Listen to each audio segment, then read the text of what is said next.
The exercises we're going to show you here are called active assistive range of motion exercises for the shoulder. What we're going to show you is just three different exercises that we give folks for just to improve range of motion generally. It could be from arthritis, something like a frozen shoulder, or tendonitis, something like that. If you are someone who had a surgery relatively recently and you may have some range of motion limitations, I would definitely consult with your therapist first before doing these fully as shown here. But again, we're going to show you this for just generally improving a stiff shoulder. All right, so what you would do is we're going to use a PVC pipe here. You can use a golf club, a yardstick, anything at home that's light.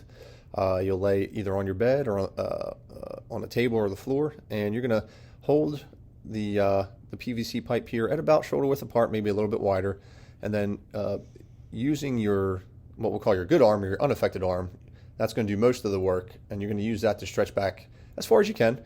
Kyle has good mobility here; he's able to go overhead, but we just ask our folks to go back as far as they can until they feel a comfortable, tolerable stretch, maybe slight discomfort, within your tolerance. And what you're trying to do is just gradually increase your range of motion and increase how far you're able to go there.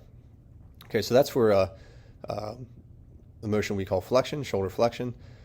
Next, we're going to show you how to improve some rotation in your shoulder, what's called outward rotation. And we're going to show you from two different angles. So first, we're going to show you with, Kyle's going to have his arm at about a 45-degree angle. His affected arm is going to have the palm up on the stick, and then his other arm is going to be palm down, and he's going to use his other arm to help rotate that arm out to the side there. You'll notice he's keeping his elbow at about a 90-degree angle, and he's just going as far as he can relatively comfortably, getting a stretch within his tolerance and just trying to inch it back a little further. So that's rotation at 45 degrees, and then a little more advanced version is to go rotation at 90 degrees. So you'll have both elbows at about shoulder level, and again, the unaffected arm will help the affected arm to rotate back.